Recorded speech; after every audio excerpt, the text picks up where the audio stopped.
చంద్రబాబు నాయుడు కన్నెర్ర చేశారు. Cabinet meeting జరుగుతుండగా ఒక్కసారి ఆగ్రహావేశాలు వ్యక్తం చేశారు. మనం ఎంతో చేస్తున్నాం, అభివృద్ధి పరుగులు పెడుతోంది, రాష్ట్రం అద్భుతంగా సాగుతోంది, ప్రజలందరూ సంతోషంతో ఉన్నారు, కానీ అది చెప్పుకోలేకపోతున్నాం. గతంలో అట్లాంటిది చెప్పుకోలేకనే విఫలమయ్యాం. 2014-19లో మనం చాలా చేసాం, అది చెప్పుకోలేక విఫలమయ్యాం. మళ్ళీ జగన్ వచ్చి 5 సంవత్సరాలు చేశాడు, నాశనం చేశాడు. ఇప్పుడు మళ్ళీ ప్రజలు మనల్ని కోరుకున్నారు, ఘనమైన మెజార్టీ ఇచ్చారు. ఇప్పుడు అద్భుతాలే చేస్తున్నాం, రాష్ట్రాన్ని ప్రగతి పదంలో నడిపిస్తున్నాం, అనేకం చేస్తున్నాం, కానీ మీరెవ్వరూ చెప్పలేకపోతున్నారు. అలాగే మన మీద దుష్ప్రచారం పెరిగిపోతుంది, ఆ దుష్ప్రచారానికి సమాధానం చెప్పలేకపోతున్నారు.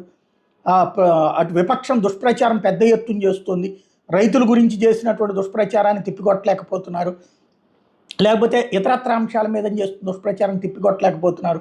మీరు ఎట్లయితే కనుక నేనేంటో చూపెడతాను.